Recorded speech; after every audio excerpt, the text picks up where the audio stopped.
Okay, well, this is the second day of the annual meeting. I think yesterday was highly productive. So I'd just like to spend perhaps just a minute or two reflecting on what was said yesterday and also looking at what are our objectives for today. I think there's the general feeling, consensus at the close yesterday. We had a very constructive first day, and I thought the updates from those who are actually delivering just transition in their respective territories was very revealing and very informative. And it's interesting to hear how the national energy and climate plans are really beginning to drive the momentum of a just transition. I thought one of the big takeaways from the first session was just the scale of ambition in regard to renewable energy and transition, with projects that would represent the largest solar farm in Europe, etc. I thought the contribution from Ukraine was very powerful, and one quote really stuck with me. Decarbonization is not just a necessity; it is a strategic choice. And I thought that was a very powerful comment, emphasizing that decarbonization is not just about energy transition, but it's about fundamental socio-economic transformation. From that first discussion, from the first panel discussion, it was quite evident there's still fluidity and uncertainty in regard to the phase-out dates for coal. And I think there was a consensus in the later panel that actually firm dates drive policymakers and practitioners. And so it's very important to have clarity on phase-out dates. And this was something I was speaking earlier this morning about to one of our colleagues. And I thought one of the quotes that was very good from that first session, and which recurred in the second session of yesterday, was, "A just transition needs a transition." So we can talk about justice, but we have to always foreground decarbonisation and the routes to decarbonisation. The second session yesterday with the 7 partners I thought was very interesting, as it clearly demonstrated that much has been achieved by the initiative. We had discussion about the products and services that have been developed, exchanges, workshops, webinars, the academy, and we'll be hearing more about these products and services during the course of today. However, there was a clear message about the need to scale up our ambitions and our projects, move towards implementation, and accelerate that process. It was good to hear from all 7 panelists that there is a need to sustain momentum and that there is a commitment to collaboration beyond 2023, going forwards into 2024 and beyond. So I think yesterday was incredibly powerful for setting the scene, and today we have an agenda that goes more into the detail of the initiative and the related activities. The objectives are no different from yesterday. As a group, we want to exchange perspectives on the process and the progress of the initiative. We want to explore with you what support is required, but we do want to consider what needs to change.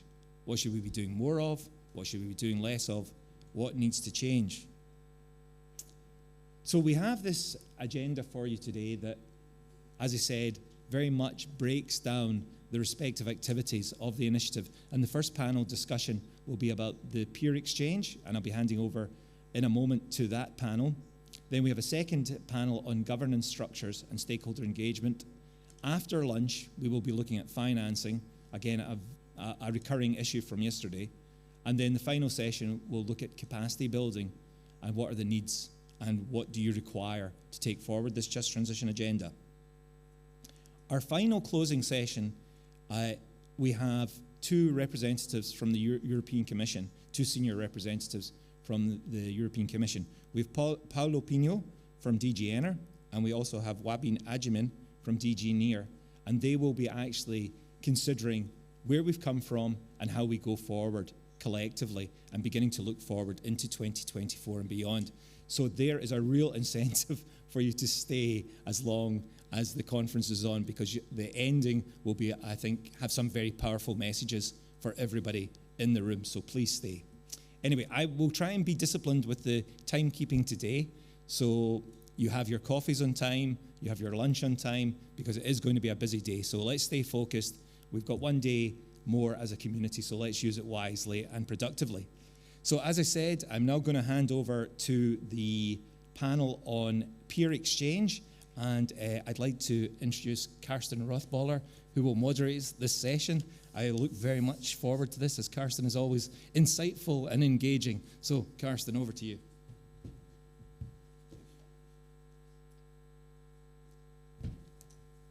Thank you very much, Robert. Indeed, it is now my very pleasure to introduce the first panel of today, the role of peer exchange in facilitating the just transition, and you can be excited as I am.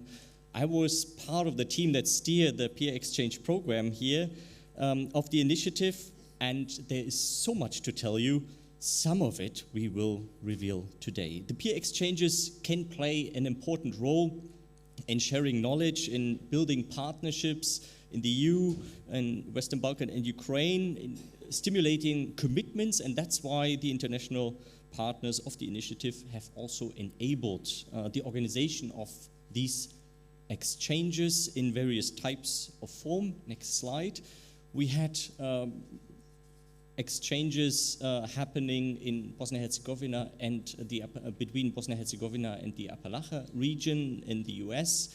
In 2021, we had exchanges between Poland and Ukraine in online formats various times, as well as last year and this year physically. And we had several exchanges as part of the Western Balkan and Ukraine coal regions exchange program. And next slide, you can see here the different types of exchanges that we were having with the purpose of fostering one-to-one dialogues with the different delegates. We had a delegation approach which we were following, so a delegation composed and led by a local authority, regional authority, public authority, then with several stakeholders of that regions were visiting the other region to share replicable knowledge in both directions, not only for those that were potentially a little bit more advanced, but actually it was a useful process for both parties always to meet. We were addressing aspects, practical aspects, as well as regulation. On the ground, we brought together the different parts, need-based parts here together. We had actually 32 applications from across the EU and Western Balkan and Ukraine. Out of them, we created 8 different exchanges with various compositions. Overall, we had almost 2,000, well, 250. Let's not exaggerate too much here. Participants from diverse sectors. Next slide. So, and here you can see the wonderful map of exchanges that were happening in 2022. Kosovo with Silesia, Golubović with Usti region here coming together in 2 exchanges. Western Macedonia visiting Bitola, North Macedonia, and vice versa. And this year, 2023, Serbia visiting Pljevlja in Romania, then Kajan visiting Stara Zagora, Pljevlja visiting Velenje, and vice versa, Novovolinsk visiting Malopolska, Donetsk region visiting the Zabek and the Ruhr region. So a lot of exchanges here, and some of them, some insights that we gathered as experts here facilitating these processes, we would like to share with you now. Next slide. So on transition governance, we wanted here particular to emphasize that it is not only important to have national plans on climate and energy, but actually have local territorial just transition plans. It is important to analyze based on that, to act, so plan, prioritize investments, and afterwards with that defined priorities also look into the monitoring and evaluation of what you have achieved. What is fundamental is to have a coal phase-out date set that we heard yesterday and is also emphasized here once again.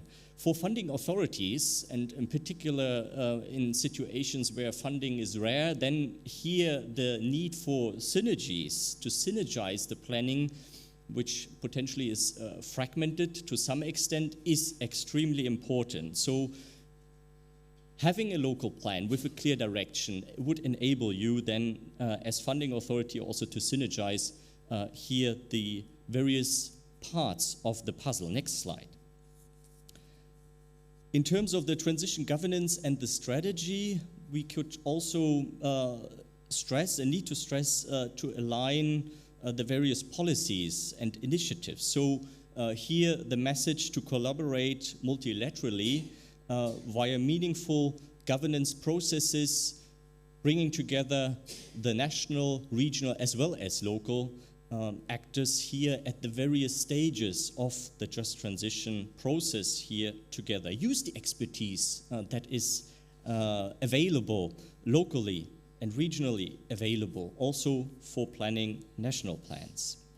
It is not sufficient and it is not effective to consult stakeholders, local stakeholders, in a very loose way. It needs to be emphasized to empower also these stakeholders to take care of their mandate and build responsibilities within their mandates, giving them the right tools to act, to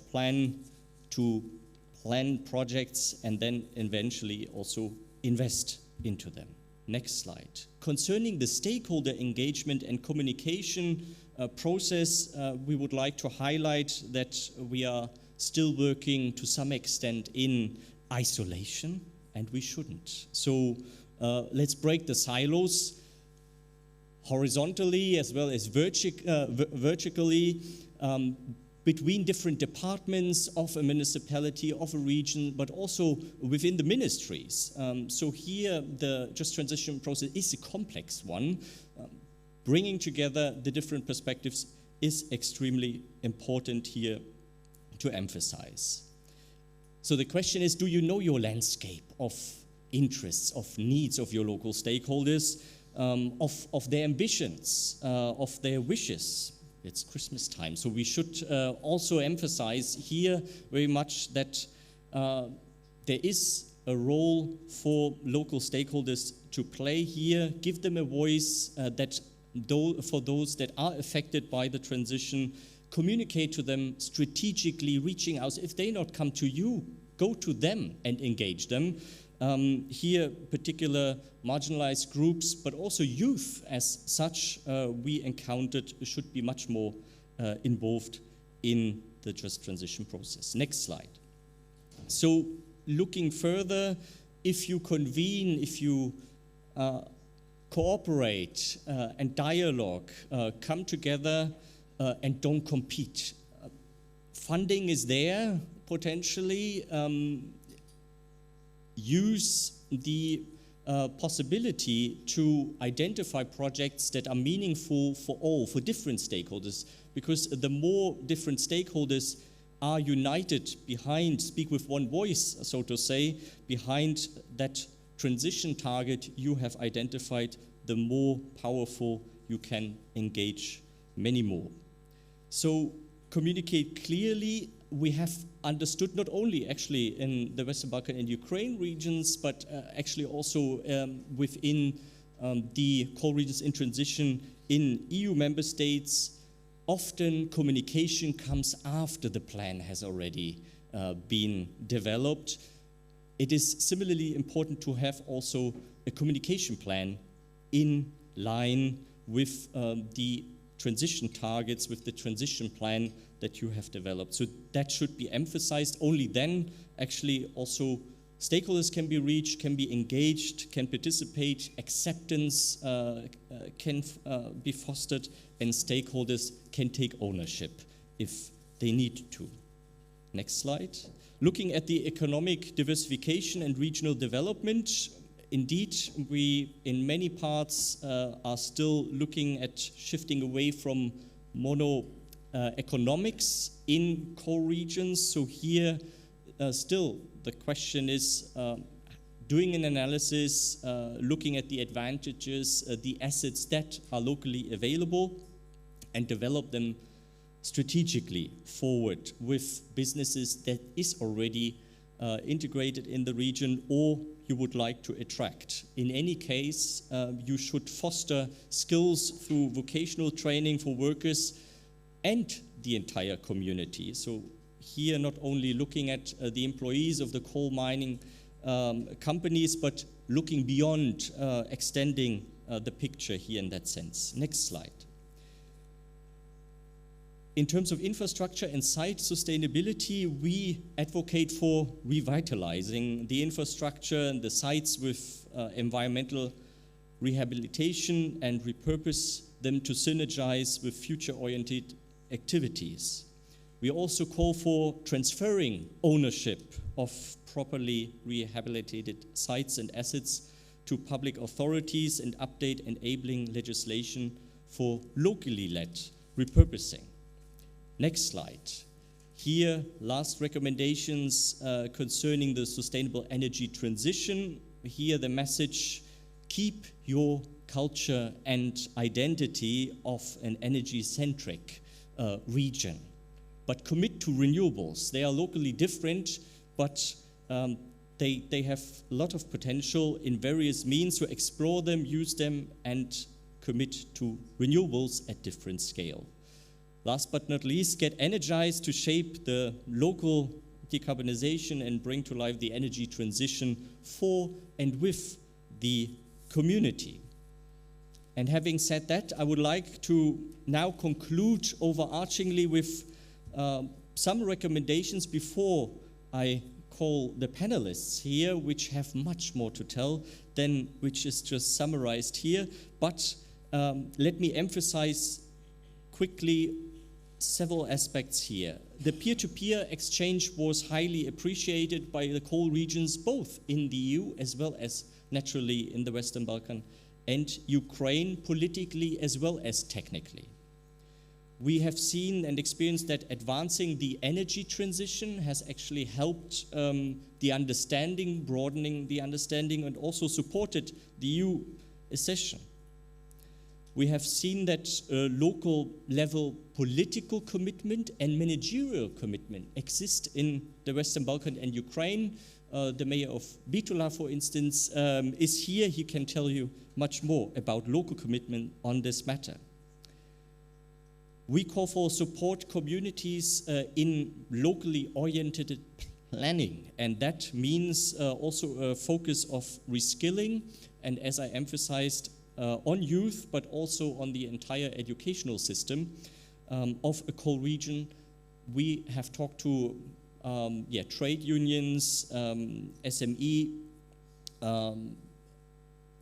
organizations, and they were emphasizing this very much, so that's why we would like to voice this here in this occasion as well.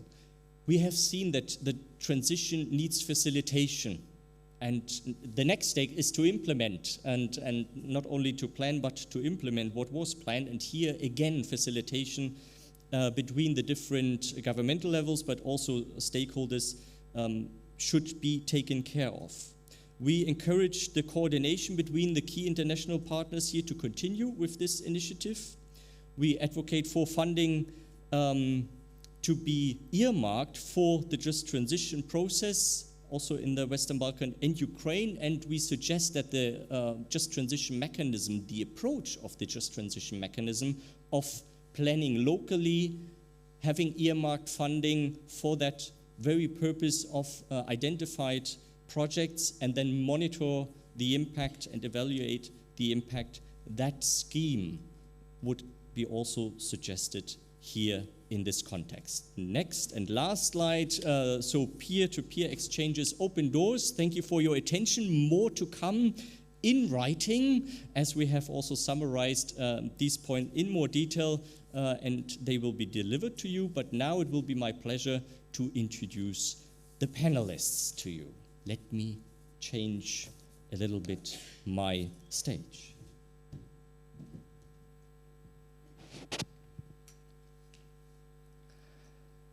I would like to call on stage now Igor Golubović.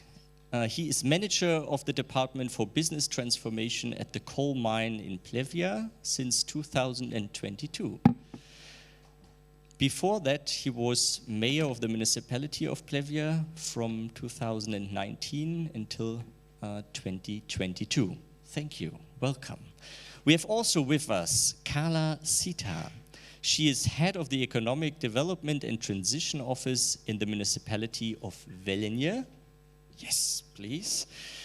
The office carries out priority tasks in the field of economic development and transition of the region from a coal region to a smart region, as well as its tasks in the field of development and European projects.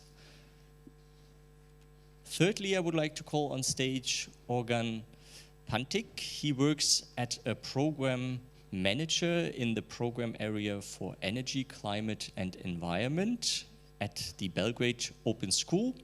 Through his work in the recent years, he has mostly been focused on the topics of air pollution and just transition, and thanks to you and your team, contributed to shifting the discussion on the urgency of climate transition and its social components, both at national and local level. Thank you. Then we have also with us Olena Kasianchuk. She is from Lytovezh village, Volyn region. In 2011, graduated from Volyn National University and got a full higher education in Ukraine and Ukraine literature. From 2016 until 2020, she was secretary of Lytovezh Village Council, and from 2020 till now, she is head of the Lytovezh Territorial community. Last but not least, we also have Mirnes Mujkić with us. He is president of the Banovići Brown Coal Mine Workers Union, which has 1,200 workers. He is also head of the security department. Mirnes, thank you that you join us.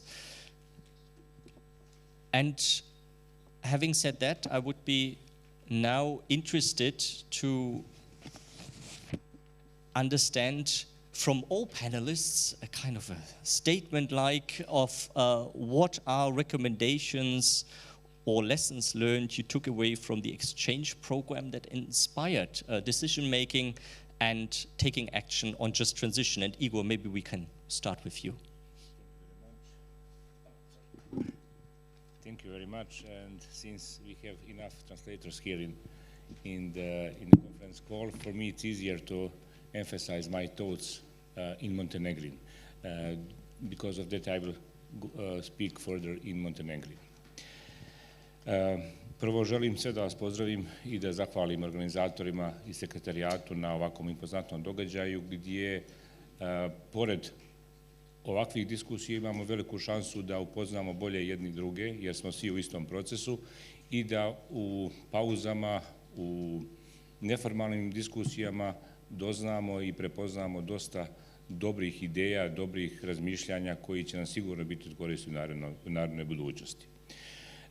Što se tiče konkretnog projekta, ja sam sticajem okolnosti u Velenju zadnjih 15 godina i mogao sam da vidim sve procese.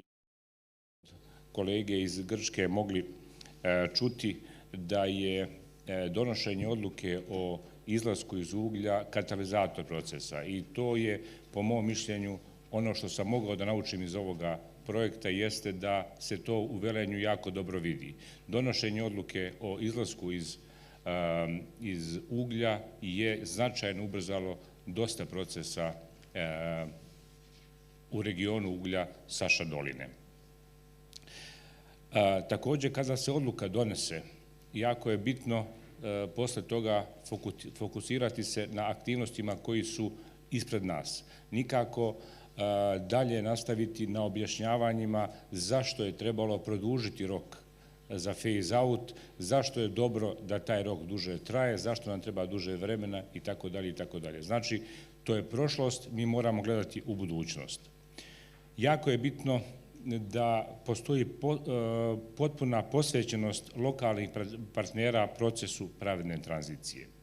I pri tom da se mobilišu sve snage na lokalnom, odnosno regionalnom nivou. Prije svega lokalna uprava, rudnik uglja i termoelektrana 1, 2 ili 3 ili 1 ili 2 uglja. Zašto? Zato što u tim, naravno, oko njih i ostali partneri, nevladne organizacije, znači civilni sektor i svi oni što daju podršku. Ali u te 3 institucije je najveća koncentracija znanja. Samo treba u glavama ljudi koji rade tamo da klikne, da se izvrši klik i da se gleda u budućnost, odnosno da se shvati da dolazi novo vrijeme.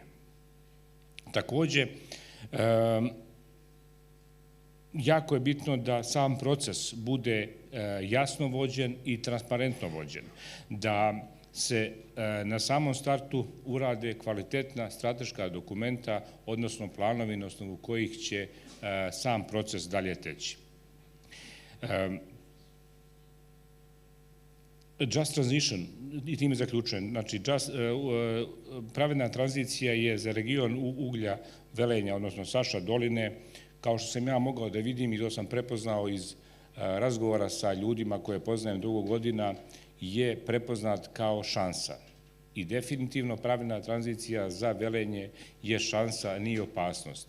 I u SWOT analizi koju ćemo raditi sigurno i za Pljevlja, odnosno za Crnu Goru u tranziciji, moj predlog će biti da je Just Transition u kockici koja se odnosi na šansu, a nikako na prijetnju.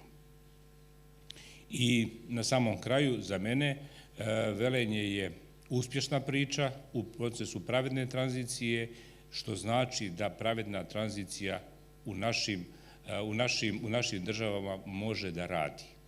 I to je neki moj, da kažem, opšti zaključak iz ovoga exchange programa. So much, Igor, and also I really much like to emphasize here what you just said, repeat what you just said. Don't dwell on the phase out of coal, but dwell on the future and change mindsets in that sense. So looking over then to Velenje, Karla, what did you take out of the various exchanges you have been participating in? Thank you. Good morning to everybody. If I knew before that Igor will speak in own language, then I will use also my Balkan Esperanto, but now I will try to talk in English. So thank you organizers to having Velenje also on board. As Igor already said, we had this really great and fruitful exchange with the city of Pljevlja, which is also twin city with Velenje, so we know each other quite well. And we have really lively discussion in Pljevlja, also with national level.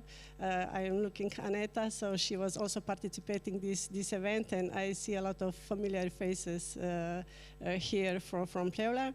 So it was really nice exchange program, and I think this is the best thing of the transition, these exchange programs, because I visit a lot of coal mine regions all over Europe. Also, I just came from Lower Silesia, from Poland.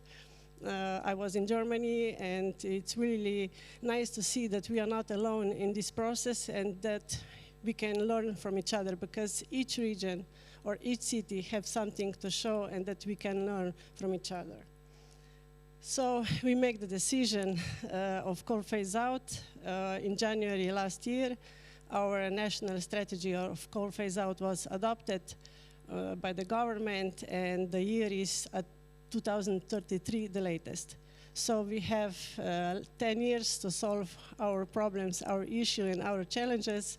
Firstly, for sure, it was a shock. But then we realized this is a really good opportunity for our city to be greener, smarter, more innovative, and of course, modern European city for the future.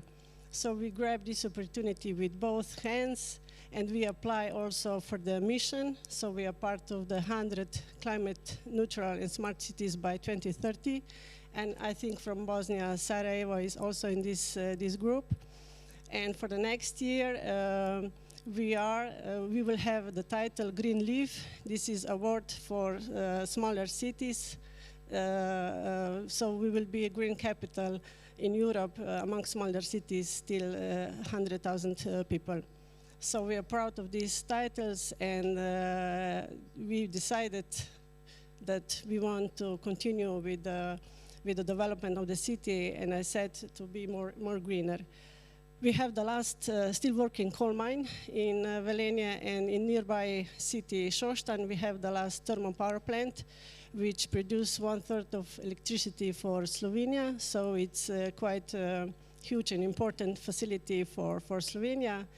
And during the preparation of national strategy and also TJTPs, that means Territorial Just Transition Plans, we focused on different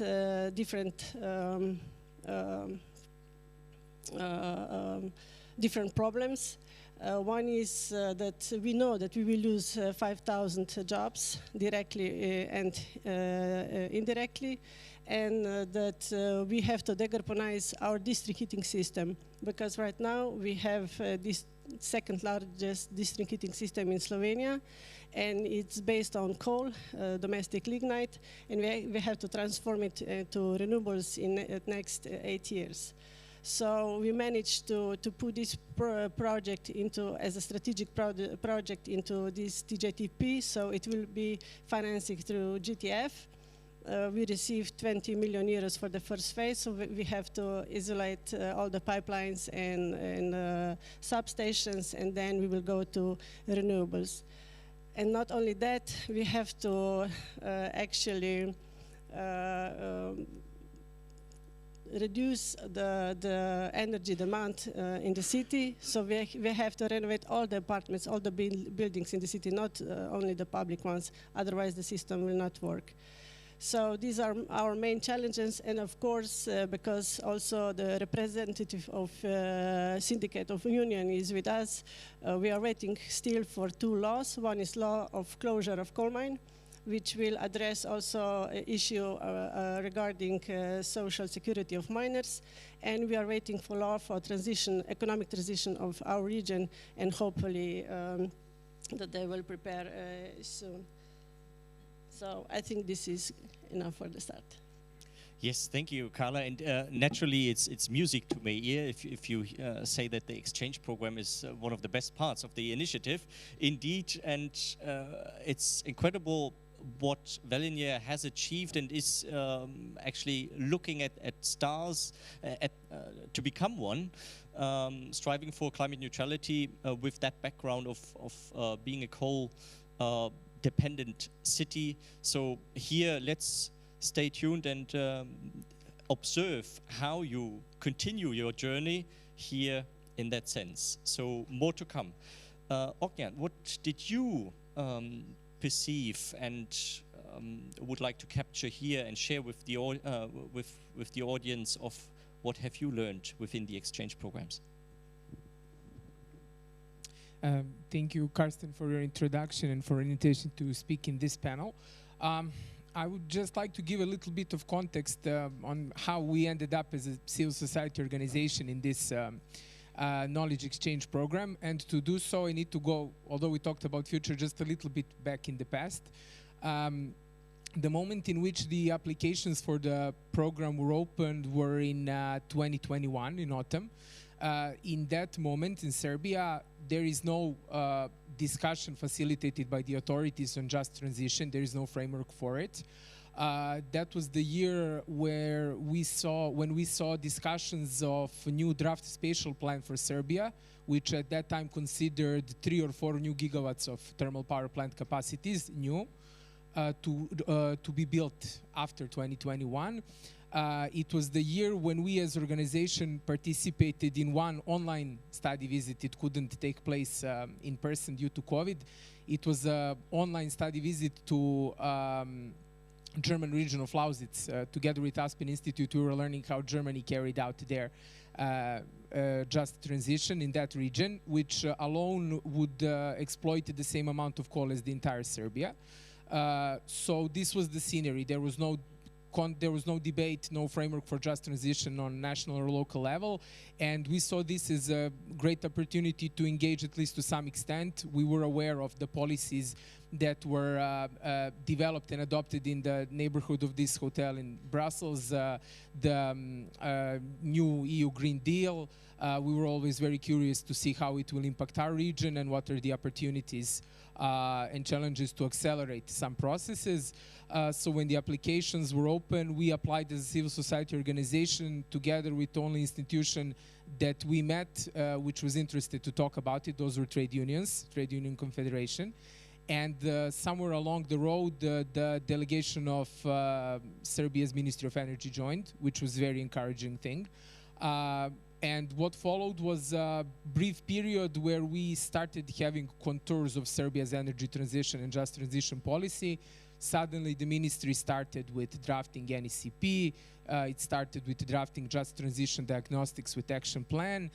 So we saw this visit as a good opportunity to learn something new and to try to have some new lessons learned integrated into all of these policies. And what we especially appreciated was the, let's say, relatability of the context, because we were visiting a neighboring country that joined the European Union in 2007. It's always important for us to also see what is going on in Europe, in the EU, but this relatability and similarity with countries from our region makes stakeholders, at least in Serbia, believe that something is possible. It's not the same if you see something in Velenje or Jiu Valley or a neighboring country and in some EU country, which is started process 30 years ago. So these are some of the reasons why we applied, and I will talk more in the couple future interventions about the lessons learned, but this is how we ended up in the process and how we helped to start the just transition discussion in Serbia.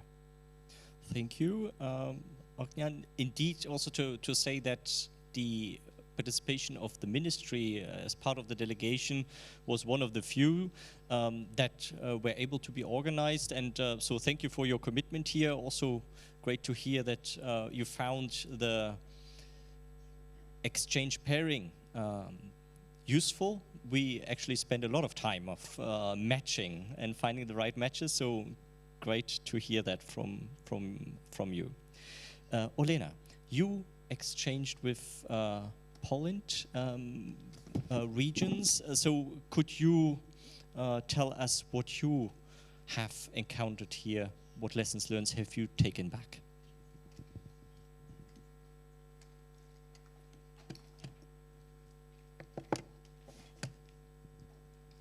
Перш за все, я би хотіла подякувати організаторам за цю чудову можливість бути сьогодні присутньою на такому великому грандіозному дійстві. Ви знаєте, щоб зрозуміти роль обміну досвіду для нас, я вам розкажу таку власну коротку історію. Я голова Lytovezhської сільської територіальної громади, невеличкої, яка знаходиться на заході України і межує з Польщею. Ще донедавна, буквально 2 роки тому, я чула фразу «справедлива трансформація», але я в дійсності не розуміла, що вона означає, чи стосується вона мене. І тільки коли я 1,5 роки тому відвідала перший захід в Києві, я зрозуміла, що таке справедлива трансформація. Я зрозуміла, що це стосується моєї громади, на території якої є 2 копальні. Одна вже закрита, а одна ще діюча. Згодом, завдяки програмі по обміну досвіду, яким я щиро дякую Світовому банку, щиро дякую програмам GIZ, я мала можливість відвідати Польщу, наші сусідні громади. Я мала можливість побачити шахту Королеви Луїзи, шахту Гвідо. Ви знаєте, я побачила, що з копальні, тобто з териконів, ось тих мертвих зон, можна щось зробити. Я побачила трансформацію, я побачила культурні центри, величезні логістичні центри, я побачила індустріальні майданчики. І я почула, я дуже багато почула досить корисної для мене інформації. Мені дуже приємно зараз бачити в цьому залі колег, людей, знайомі обличчя, які дали мені дуже, нам взагалі з України, представникам, дуже багато хороших порад. Ви знаєте, в польських гмінах я чула, що після ліквідації копальні реструктуризація передає усе майно шахт на баланс громад. І я зрозуміла, що я маю йти в тому ж самому напрямку. Станом на зараз моя копальня знаходиться в стадії ліквідації. Станом на сьогодні розробляється проєкт з ліквідації моєї копальні, і ми вже працюємо з громадськими організаціями на рівні міністерства в цьому напрямку, щоб внести зміни все-таки в цей проєкт. І оці всі будівлі, які є, які ще збереглися, передалися на баланс моєї громади. І я розумію, що тільки тоді, коли це все буде в нашій власності, ми зможемо надалі залучати інвесторів і розвивати справу в нашій громаді, тобто створювати нові робочі місця. Ми розпочали також процес в нашій громаді по громадських слуханнях. Ми спілкуємося з людьми, з різними верствами населення. Ми спілкуємося з школярами, з молоддю, із пенсіонерами, із робітниками, які працювали на копальнях. Ми хочемо почути думку кожного. Думка кожного дорога для нас. І ви знаєте, станом на сьогодні я вже можу з впевненістю сказати, що більшість жителів моєї громади хочуть бачити на території індустріальний майданчик. Тобто це сільська місцевість. І ми не бачимо там відпочинкової якоїсь зони, але ми бачимо там потужний індустріальний майданчик з новими робочими місцями. Ми зараз говоримо про перекваліфікацію шахтарів. Частково згідна, але частково і не згідна. Це більшість люди вже 45+. Це чоловіки, які можуть виконувати фізичну роботу. Тобто вони готові працювати на новому індустріальному майданчику, але вони вже не готові перекваліфіковуватися. Коли ми говоримо про молодь, так. Тому сьогодні я можу впевнено сказати, що обмін досвідом – це потужно. Я велике ще раз дякую організаторам за ці обміни досвідом. І я би просила, щоб їх було побільше для нас. Це для нас дуже важливо. Щиро дякую.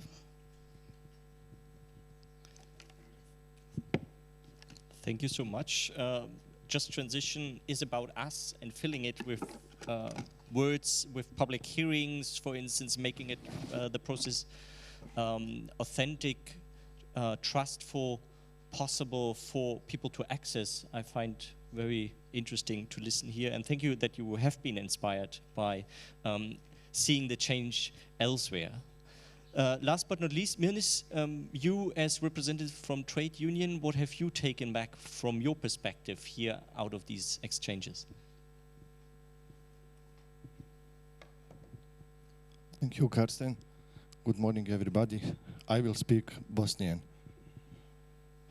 Dakle, dolazim iz kompanije Rudnik mrkog uglja Banovići, koja broji 2700 zaposlenika, što čini oko 44% ukupno zaposlenih, stalno zaposlenih osoba na području naše općine.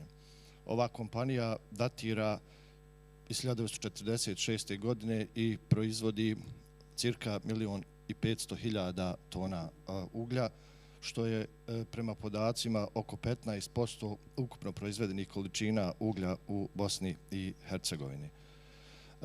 U prethodnom danu smo čuli mnogo stručnih diskusija u vezi sa ovom temom. Dakle, meni je danas pripala uloga da govorim sa aspekta onih koji se najviše tiče ova tranzicija, to je sa aspekta ljudi koji potencijalno mogu i treba da izgube u perspektivi svoja radna mjesta. Kako smo također jučer čuli, Bosna i Hercegovina je 20. godine prihvatila inicijative iz Sofijske deklaracije, a vezano za energetsku tranziciju. Također smo čuli da već je izradila i prihvatila rok o krajnjoj energetskoj neutralnosti 2050. godine. Moram priznati da mi kao sindikat i generalno kao naša lokalna zajednica do polovine 2022. dakle prethodne godine nismo imali sve potrebne informacije u vezi sa energetskom tranzicijom koja se dešava tu oko nas. Zahvaljujući našim nevladinim organizacijama, Arhus centru i Friedrich Herbert Stiftungu i opredjeljenosti naše lokalne zajednice, mi smo postali dijelom programa razmjene i učestvovali smo u dva segmenta, odnosno u dva događaja. Jedan koji se odvijao u Češkoj republici u Usti regiji i drugi u gradu Velenje i Šoštanj. Tada je zapravo krenula naša aktivna uloga u energetskoj tranziciji. Zašto govorim aktivna uloga? Tu smo prepoznali mnoge dobre prakse tih regiona, na koji način su se suočavali sa tranzicijom i na koji način su prilagođavali svoje privrede lokalne prema izazovima koji proizilaze iz ove tranzicije. Po završetku tih programa razmjena, prvi zadatak koji smo imali, koji smo, mogu reći, uspješno završili, jeste da informišemo naše zaposlenike, naše članove, da je tranzicija tu, da je neizbježna i da će nas pogoditi, ali da nije toliko opasno, da imaju rješenja. Moram priznati, to je bilo jako teško. U drugom krugu naših aktivnosti sindikalnih pokrenuli smo posredstvom određenih također nevladinih organizacija i određenih nivoa vlasti edukacije, i to smo proveli u 3 kruga naših zaposlenika u oblasti energijske efikasnosti, na koji način da naši radnici izvrše toplifikacije svojih domova, mala preduzeća i tako dalje, kako bismo na taj način shvatili da tranzicija teče.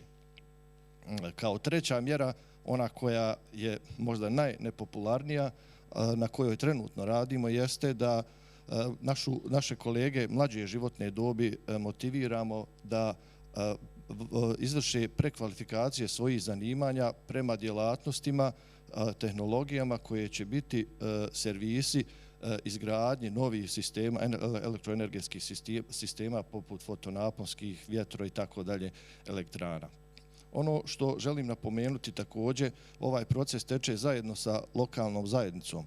Dakle, lokalna zajednica je već poduzela određene aktivnosti kako bismo ublažili taj treći socijalni efekat tranzicije. Naravno, ekološki i tehnološki nam je svima poznat, ali ovaj socijalni je najteži po nas. Dakle, lokalna zajednica već na bazi svojih raspoloživih internih financijskih sredstava, kao i financijskih sredstava koja su dostupna u ovom momentu iz vanjskih izvora, vrši poticanje otvaranja malih biznisa za ljude koji žele, imaju ideje da otvore svoje individualne biznise, a pored toga općina ili lokalna zajednica je potpisala ugovor sa našim javnim preduzećem Elektroprivreda Bosne i Hercegovine odnosno ustupanju degradirane rudarske površine zemljišta u vlasništvu općine, na kojoj treba da se izgradi fotonaponska elektrana snage 8,8 MW. Također naša kompanija Rudnik mrkovog uglja Banovići vodi određene aktivnosti, kako je to načelnik jučer pomenuo, sa predstavnicima Svjetske banke u pogledu iznalaženja financijskih sredstava za financiranje također još jedne fotonaponske elektrane. U zaključku, mi u Banovićima razmišljamo da tranzicija ne smije biti posljedica, da ona treba i može biti i prilika, ali prilika na način da nastavimo, dakle prvo organizatori ovakvih skupova da nastave u kontinuitetu sa ovakvim edukacijama i pored svega toga naravno da budu svjetske financijske organizacije, da budu podrške projektima koji dolaze iz lokalnih zajednica i samo na takav način mi kao sindikati ćemo prihvatiti i razumjeti energetsku tranziciju. Zahvaljujem. Thank you, Mirnes. Then I would suggest that we take some steps, if possible, quick ones, for everyone here also to go further into depth of what, in the first step here, the transition governance and strategy looks like from your perspective. Karla, to what extent does the municipality cooperate together with the regional and national government actually in the transition processes, and has the exchange facilitated that dialogue to some extent? Well, in Slovenia, we don't have regional authorities. We have just national level, and then we have local communities, municipalities. So sometimes it's better, sometimes probably not, but we have just regional statistical regions. So that's why the whole process started with at the Ministry of Infrastructure. They were leading this process to prepare the national strategy of coal phase out, and they organized a working group from different stakeholders, from local communities, from coal mine company, from thermal power plant, unions, NGOs, and so on. And we actually quite struggled with the government because we got the feeling that they are not listening, or they don't put our suggestions into the strategy. So the first draft of the strategy, I think it's not harsh to say that it was a complete disaster. But then during the process, we somehow succeeded. The most of our suggestions, and if I say demand, was included in the strategy. So it's so important that you work together on the field and talk to each other, and to listen to each other. Otherwise, this process is really impossible to end. And when we make the decision, believe me, it's so easier now, because we have this focus, 10 years, we have a timeline with the project, with the strategic projects, and it's easier now because we have this pure and clear focus what we have to do for our city. And on this point, I would also like to mention, as I already said in Pljevlja, I strongly believe that local communities are the heart of the just and green transitions. So without local communities, they are not just transition. You have to include them, because local communities are close to the people, and also they are defending the public interest. And also each investment that it will be made in one territorial of one municipality. So it's crucial to have mayors and the whole city administration on board. So this process took us 2 years, and now we are in front of the tenders, so our ministries are publishing tenders that we can apply with the project. So we already finished this preparation phase till now. Just maybe one advice. We didn't do well our implementation of the Just Transition Fund, because we split this money through 8 different ministries. So we cannot apply with the big one strategic project who address multi-sectoral challenges. So it's not good for the implementation phase. In Poland, we learn from Poland that they have one budget. So it's easier to apply big strategic projects. So this is also one of my advice and what I learned from different exchange programs. Great, thank you for being so open. So then, Igor, you working on the company together with the municipality, I suppose, or how is that cooperation for the just transition happening in your case? Hvala, to je dobro pitanje. Samo kao što sam rekao i prethodno, ja mislim da cijel proces ima, da kažem, jednu razdjelnu tačku. Ta razdjelna tačka je donošenje odluke o godini izlaska. Sva dešavanja prije donošenja odluke su politička dešavanja. I ta dešavanja, po mom mišljenju, treba da budu na državnom nivou, odnosno da političari dobro izvagaju razloge koje ćemo kasnije navesti, koji utiču na donošenje te odluke. Ta odluka se sastoji od vremena i vjerovatno od novca. Sve ono drugo ulazi u narednu fazu. Ta naredna faza je proces pravedne tranzicije. Samim korištenjem riječi pravedna, ona mora prije svega da se veže na one na koje ona utiče. A ona utiče prije svega na stanovništvo i zaposlene u regijama uglja. Iz tog razloga mislim da kompletan proces poslije donošenja odluke treba da bude na tom lokalnom, odnosno regionalnom nivou. Crna Gora kao mala država ima samo dva politička nivoa. Jedan je država i drugi je lokalna uprava. Znači, region uglja Pljevlja bi trebalo da preuzme ulogu vođenja procesa posle donošenja odluke o godini izlaska. Naravno, ni u kom slučaju ne treba zanemariti podršku partnera sa državnog nivoa, bilo od državnih institucija, bilo od nevladnih organizacija, ali lokalna uprava, rudnik uglja i termoelektrana su, po mom mišljenju, najviše zainteresovane strane u samom procesu da proces pravedne tranzicije prođe kako treba. Nažalost, u Crnoj Gori zadnje 2 godine su bile prilično politički turbulentne. Došlo je do promjene vlasti koja je trajala nekoliko decenija. To je dovelo do promjene vlasti na lokalnom nivou i na državnom nivou. Nažalost, ili na sreću, zavisi kako ko gleda, imali smo u prethodne 2 godine 3 promjene vlasti, 3 vlade. Znači, osim Kancelarije za održivi razvoj, ne postoji kontinuitet u donošenju političkih odluka na državnom nivou, odnosno česta mijenjanja naziva ministarstva, prebacivanja pojedinih institucija iz jednog u drugo ministarstvo su dovele do diskontinuiteta u odlučivanju po ovom pitanju. Tako i na lokalnom nivou, i sad dolazim do tačke, odnosno do odgovora koje ste vi postavili. Pitanje koje ste vi postavili jeste da, po mom mišljenju, sadašnja saradnja između lokalne uprave i rudnika uglja, odnosno termoelektrane u polju pravedne tranzicije, praktično i ne postoji. Ne postoji zato što lokalna uprava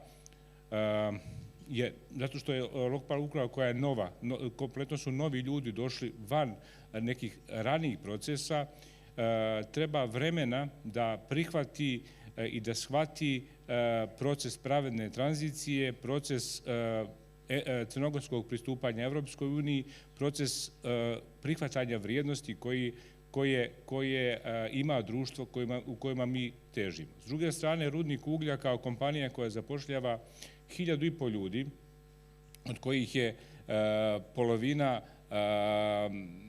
nije vezana direktno za rudarenje, posjeduje ogromno iskustvo, ogromno tehničko znanje, ogromno ekonomsko, pravno znanje koje definitivno može da bude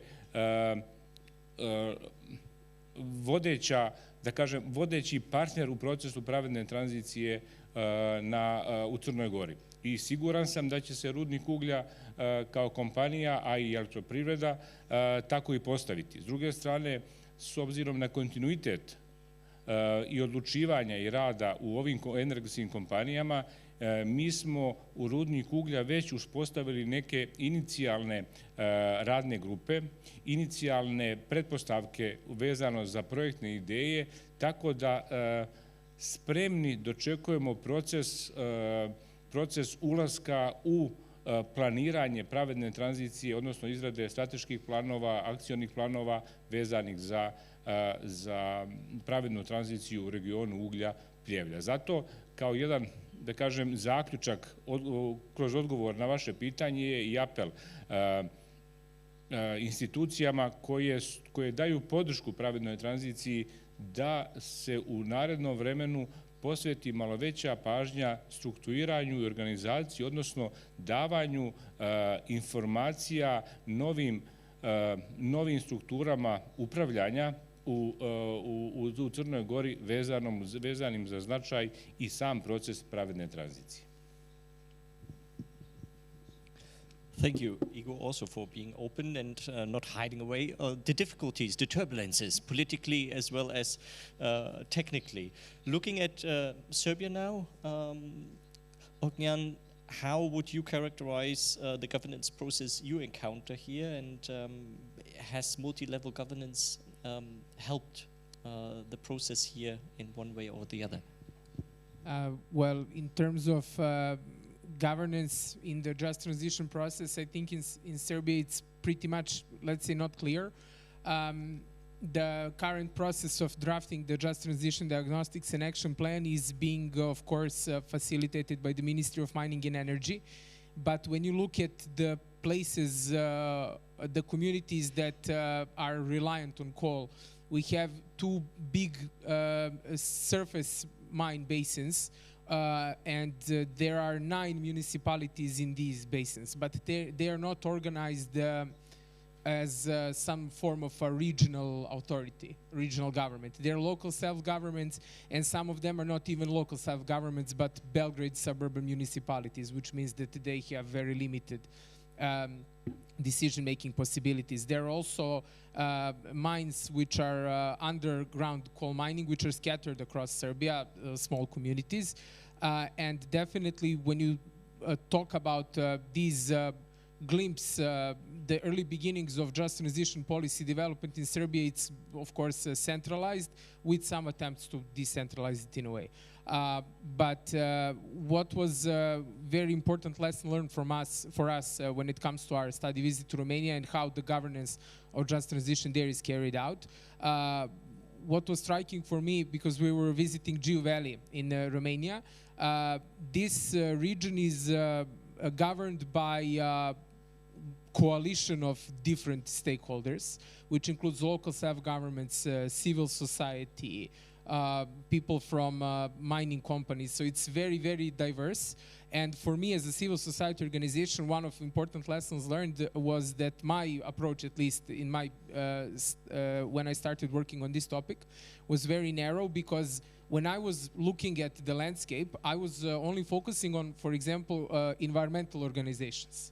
I saw these organizations as my counterparts, and I didn't acknowledge sufficiently that this topic is not environmental, let's say, or not only related to climate. It's important to include people who deal with a variety of topics like local economic development, employability, etc., etc. So these are some of the lessons learned, that we could see that how governance of energy transition, just transition in Romania is implemented in Gju Valley is something that we should consider, at least in Serbia, because currently this has been started by the ministry, and I don't think that still it has reached out local communities to the sufficient level. I would really love to see when the time comes to have a public discussion about the Just Transition Action Plan, whether these discussions will physically take place in some of the coal regions, or will it be in Belgrade downtown. So this is one of my impressions, and one of the most important lessons learned when it comes to governance and who to call to discuss just transition. Great to hear. So broaden your landscape of stakeholders that you engage here in this process. Mirnes, has the municipality you are working with also broadened the landscape in terms of involving the trade union when formulating the planning for the transition process?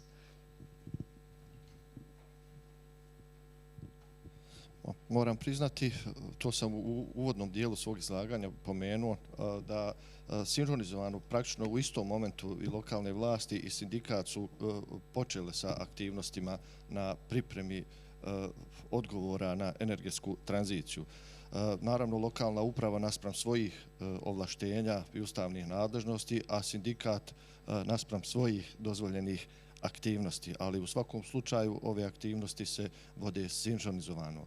Ponovo želim podcrtati da struktura naše privrede u lokalnoj zajednici je u mnogome naslonjena na rudnik kao nosilac privrede, ali također napominjem da u toku ove godine je krenulo se sa poticajima malih biznisa po uzoru na gradove u kojima smo izvršili posjete u regiji Usti, u Velenju, u Šoštanju, i na takav način nudimo naše odgovore na sve ove izazove.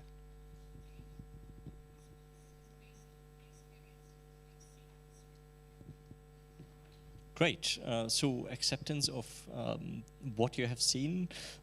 Olena, how is the transition process organized and governed in the Ukraine, and has the exchange with Poland, which you were mentioning beforehand, influenced your transition strategy in a way?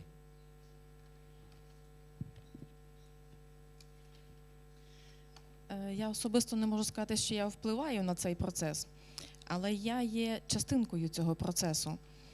Тому що станом на сьогодні я можу вже стверджувати, що в нас є тісна співпраця з районною військовою адміністрацією, з обласною військовою адміністрацією і з відповідними міністерствами.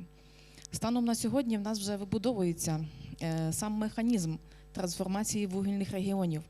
Тобто ми знаємо вже поступово, з чого ми маємо починати і що ми маємо робити.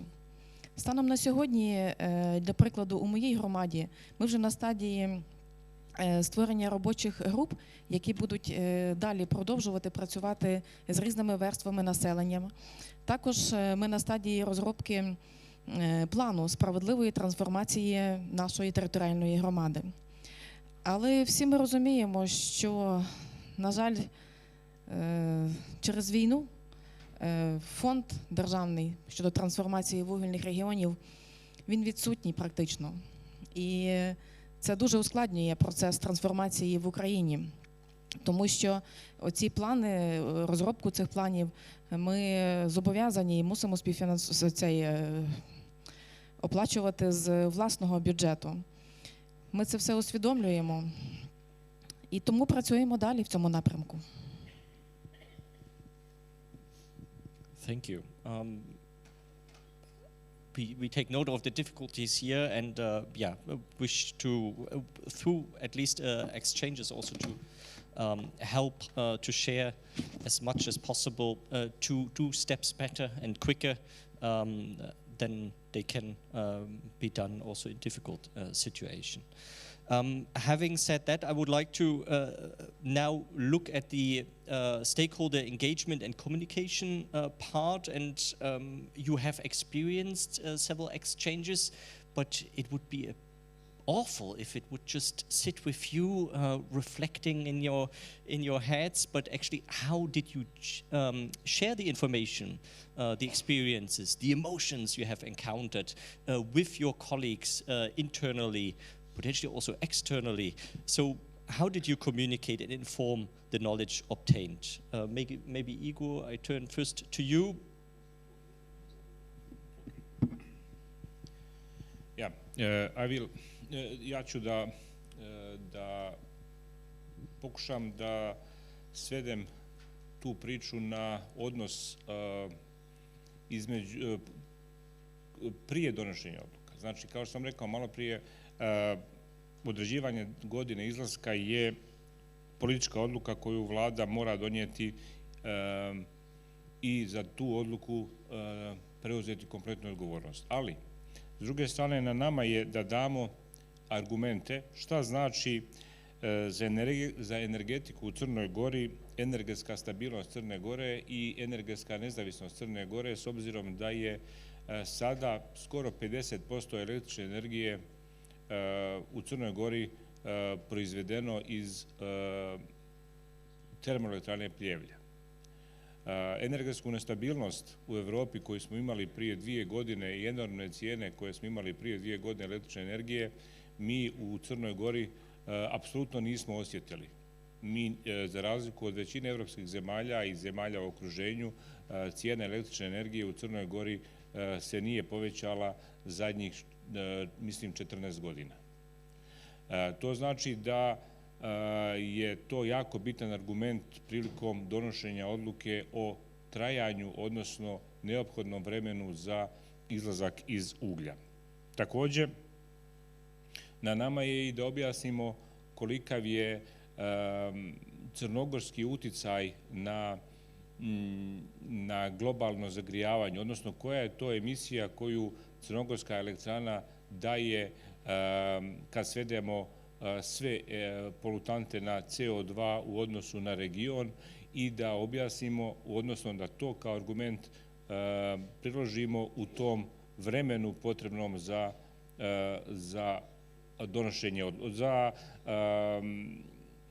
donošenje odluke o godini izlaska. Također,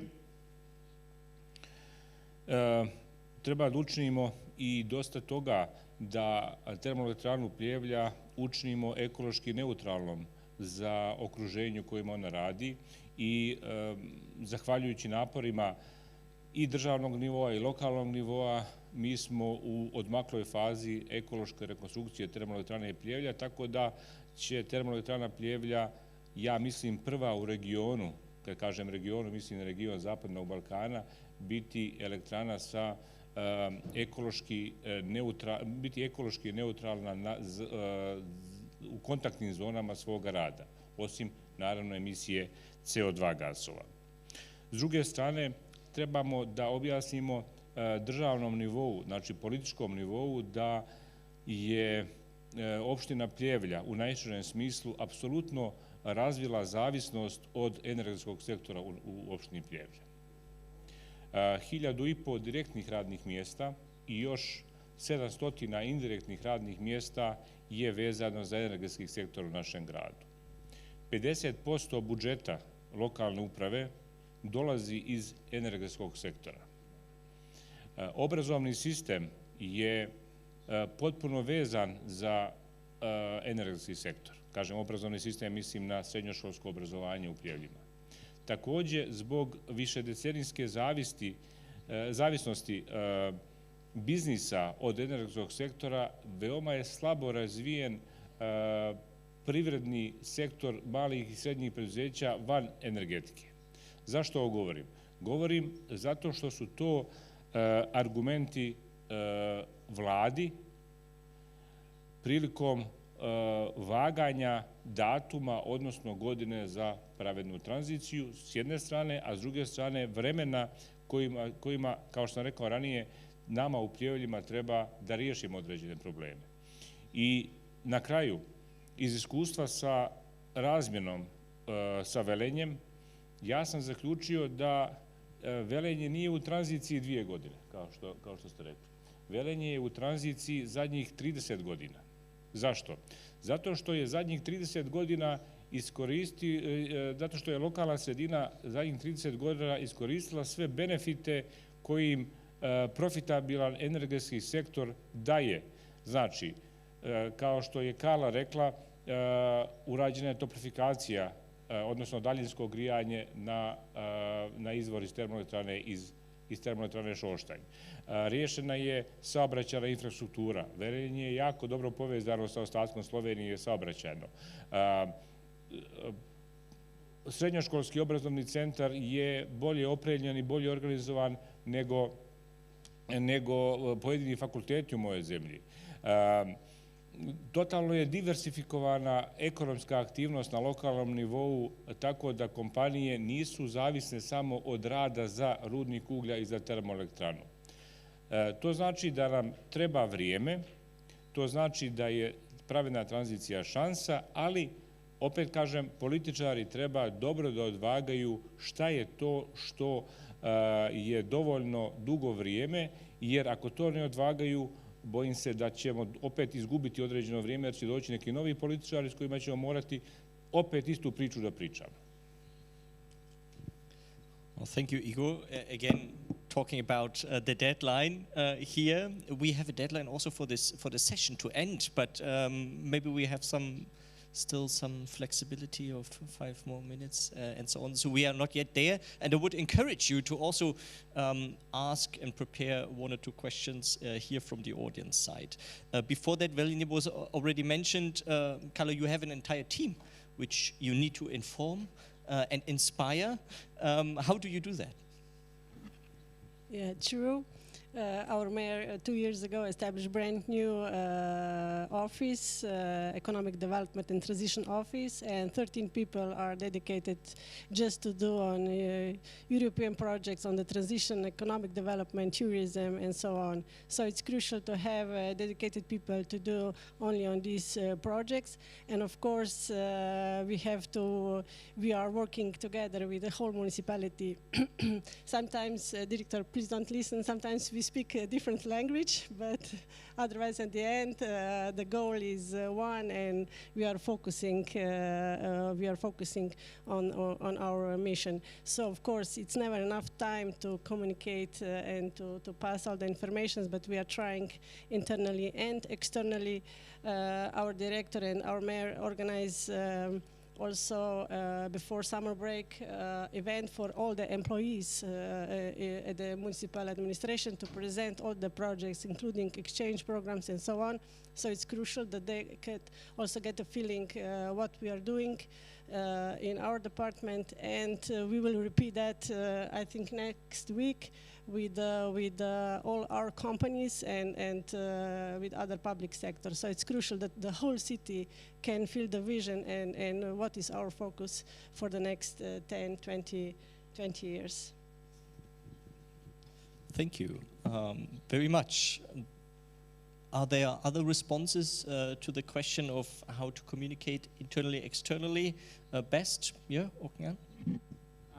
Well, for us, when it comes to communication, I mean, generally about the topic, but also what we learned in the study visit program, it was important for us to literally get outside of Belgrade, because due to all the efforts that we had as lead in the study visit program, and also huge assistance of the staff of the Coal Regions platform, unfortunately we were not able to engage people from local self-governments in the study visit. Although we were sending repeated invitations, they just didn't respond.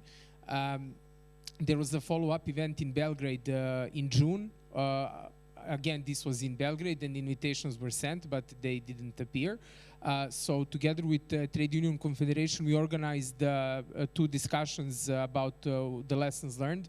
One was in Lytovezh, which is the heart of the coal mining, the biggest surface mine pit.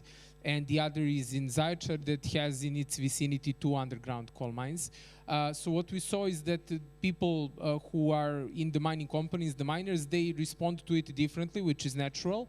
And what we learned, that it's important to focus on the local needs, not to have too much effort to communicate what is the agenda till 2050 and to have a too broad discussion, but to basically focus on how it will impact a concrete local community. And we saw that they are not very much interested into talking about these like framework policies at the EU or regional or even national level, but they do see the trends in their industry. For example, one of the underground coal mines in the last year lost its biggest customer, which is one big heating plant that shifted from coal. So this is what people from the mining companies see and understand.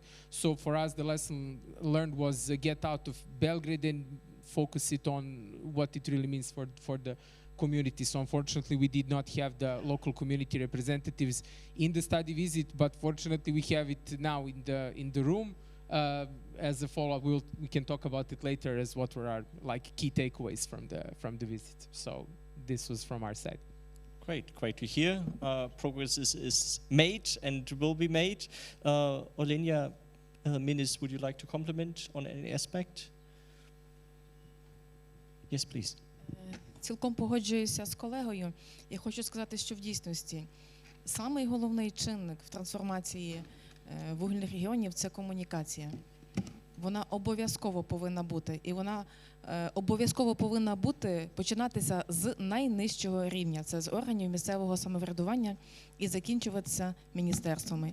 Тільки тоді ми в дійсності разом досягнемо хороших результатів.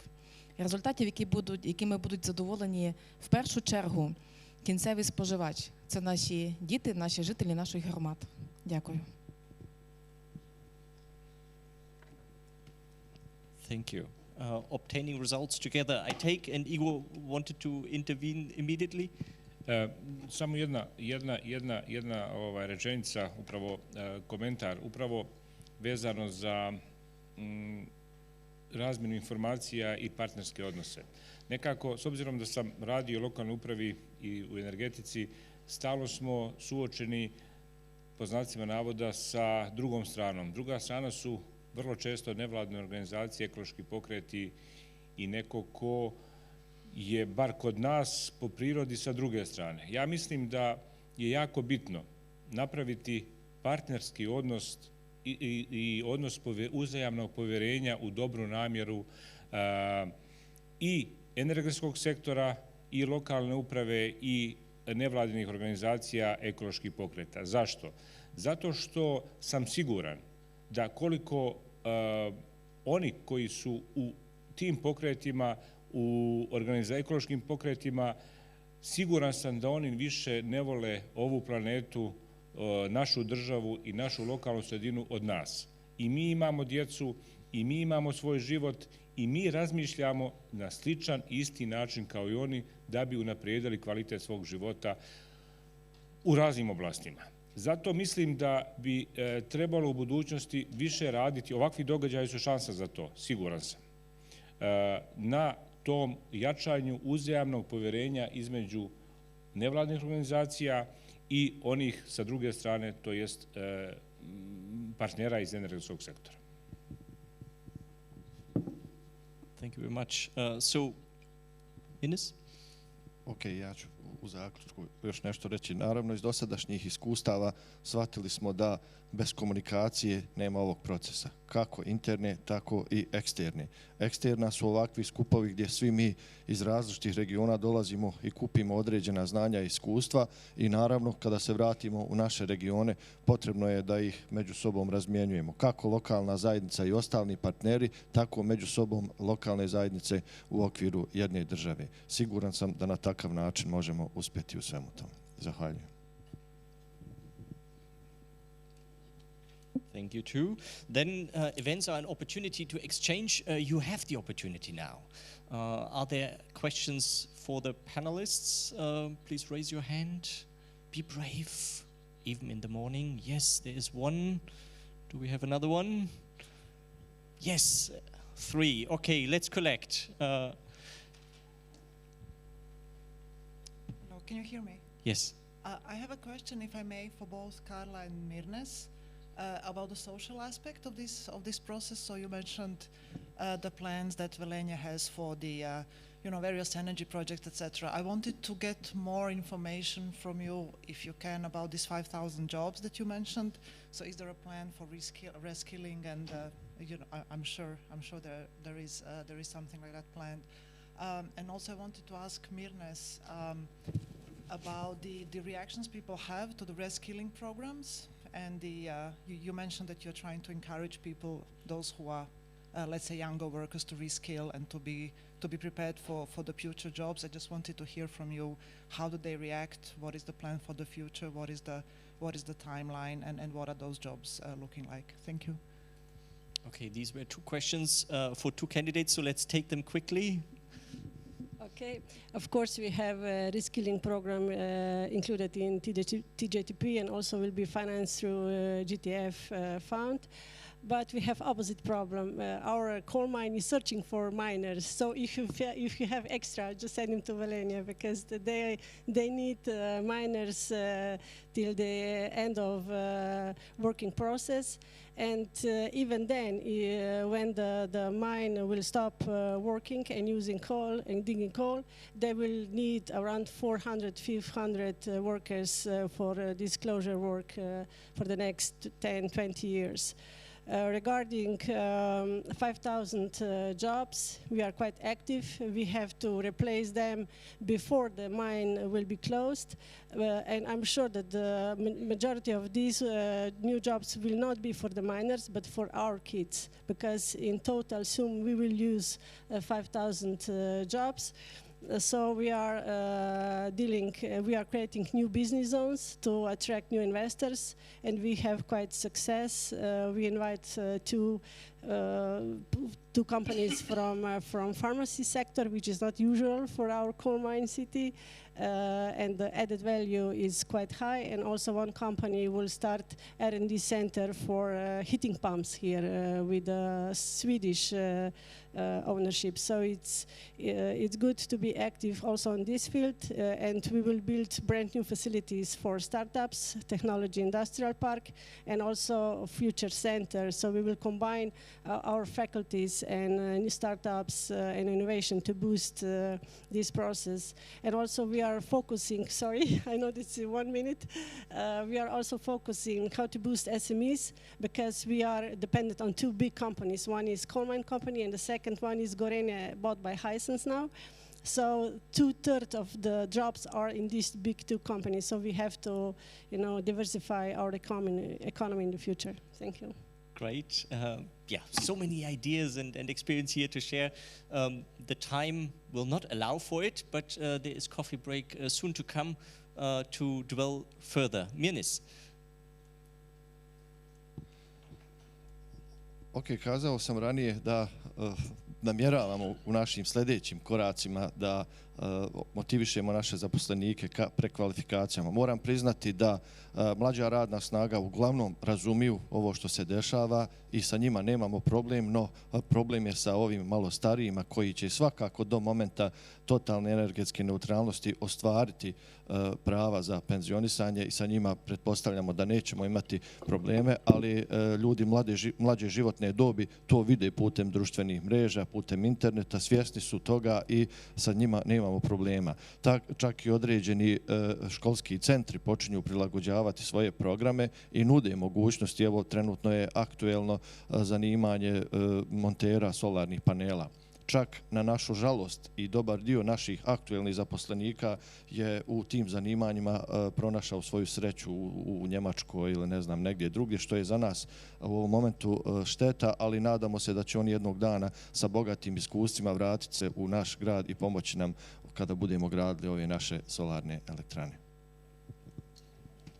Great to hear. Wonderful. Then we had 2 questions at the back. Could you introduce yourself and try to be brief? Thank you. Zdravo svima, ja sam Aleksandra iz Sindikata Nezavisnost, Beograd, Srbija.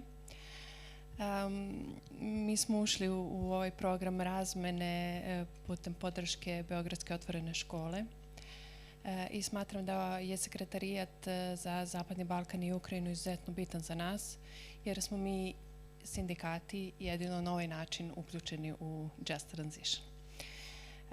Ja bih ponovo istakla da su ove razmene za nas od izuzetnog značaja, jer jedino tako putem konverzacija i uspostavljanja nekih kontakata mi dolazimo do zaista pravog značenja šta ta tranzicija u suštini i znači apsolutno za sve nas. I ja bih ovom prilikom pohvalila Elodi i ostale iz ekipe Sekretarijata da su izuzetno bile dostupne i zaista su predano radile svoj posao. Ono što je moje pitanje za dalje jeste šta je to šta Sekretarijat dalje sprema za Zapadni Balkan i koji su to naredni koraci u 2024. Hvala. Okay, thank you very much. This is a very interesting question which the Secretariat is not yet prepared to answer, but as you were coming back to this room, we will hear more about what the initiative is going to happen. I can say, as announced already at the beginning, that we will share the lessons learned of these exchanges in writing also with you, so at least one aspect here, a potential answer to your question. Second question at the back, there was a hand raised? Okay. Great. Then we have one final question here in the front. Доброго дня, я буду казати українською мовою. Я з України, Кормильцев Олексій. Зараз представляю інтереси неурядової організації, але я працював першим заступником міського голови вугільного міста. Бюджетоутворюючим підприємством це є вугільне підприємство, тобто в місті працювало 5 шахт, 2 збагачувальні фабрики, і економіка міста повністю залежить від вугільної галузі. У мене є таке питання. Який пріоритет ви б визначили для себе? Ми вчора спілкувалися з нашими колегами, і кожен з нас бачить справедливий перехід по-своєму. Я дуже дякую за можливість, яку нам надають по обміну досвідом. Дуже дякую організаторам цього заходу. І питання. Що головне? Забезпечення нових робочих місць для наших громад чи екологічна та енергетична безпека? Тому що в нашому місті, безпосередньо, я вже казав, це вугільне місто, і економіка повністю залежала від вугільних підприємств, і не тільки економіка. Тобто теплозабезпечення міста повністю залежить від вугілля. В місті працює котельні, які працюють на вугіллі, в місті немає газозабезпечення, і тому перехід від вугля до, ця трансформація, я гадаю, буде дуже тяжкою для міста, буде тяжко проходити для міста. Але хочу почути, що важливо, забезпечення нових місць і забезпечення збереження громад, які трансформуються, чи екологічна і енергетична безпека?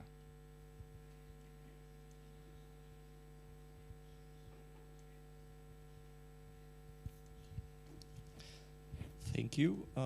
Maybe turning to Igor and Karla to answer this question. Ja mislim da, kao što rekao u prvom ili drugom odgovoru, moramo podijeliti stvari na dvije polovine. Na državni nivo i lokalni nivo. Kao i vi, i ja dolazim iz grada, odnosno regiona koji je totalno zavistan od rudarenja. I to nije slučaj samo sa vašim gradom i sa mojim gradom, to je slučaj sa svim gradovima na Zapadnom Balkanu i Ukrajini. I ova sva priča nije zato što nije tako, nego upravo zato što je tako. Ali, kada se objašnjavanja stalno da mi sa lokalnog nivoa treba da ubjeđujemo državni nivo u dijelu energetske sigurnosti i energetske nezavisnosti, po mom mišljenju ne daje rezultat. Odluka će biti politička. Ta politička odluka mora biti donešena na državnom nivou. Ali, kada se ona donese, ja mislim da kompletna aktivnost na pravednoj tranziciji se seli na naše regione i nas oslobađa od kandži decenijske zavisnosti od uglja.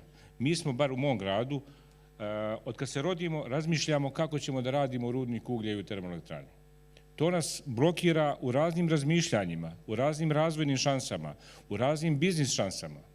Kada se donese odluka, onda znamo kad je izlazak i tada, kao što smo čuli juče od kolege iz Grčke, se otvaraju šanse za tehnološki razvoj, tehnički razvoj, društveni razvoj i svaki drugi biznis razvoj zato što postoje sredstva, postoji podrška i postoji ovakvi događaji koji treba da nas oslobode u takvom razmišljanju. To je moje iskustvo i moje razmišljanje na tu temu. I will just add to Igor that our focus is, of course, to create new jobs, to city to grow. So we will build also 400 apartments in the next 3 years for young people, because if young people will leave, then the city will die. We are focusing also on the education, how to bring new programs and faculties in our city, and for how to create a better condition for a living, and of course heating. Regarding energy supply, as Igor said, it's a national thing, and we will support our energy economy, but this is our local focus, or is better living in our city. Thank you, Igor, Karla, for answering that question. I would like to conclude, first of all, visually, if we have also here the drawing of the first panel session available on screen. Otherwise, as well, I would also now invite for just one sentence to conclude the panel here with panelists of why should the peer exchange with the Western Balkan and Ukraine regions should continue, if you think they should continue, or you could choose another one, what will last from the exchange you participated in. In interest of caffeine, try to be short. Maybe we start from here. Yeah, shortly, I think it is one of the very fruitful ways to accelerate the just transition is to maintain this format. I think it should continue, at least in our case, because we started from a national level. We are an organization which, in a way, is dealing with national policies, and we had a trade union confederation and the national ministry. So at least for us, it's important to have more opportunities to engage local level decision makers and representatives of local communities. I mean, I already have an idea who I would like to bring to Geo Valley in the future, or even to have our counterparts from Romania visiting us in Serbia. I think it would also be an impactful way to facilitate the just transition discussion further on. Great, and you, I'm sure, have not only great pictures, which we see, but actually are connected and have a business card and know whom to call to implement your idea. Olena, what did you take? Я гадаю, що обміни по досвіду обов'язково треба продовжувати і чим побільше. Тому що, для прикладу, я особисто саме в польських колег побачила і почула те, в якому напрямку я маю рухатися і що я маю робити.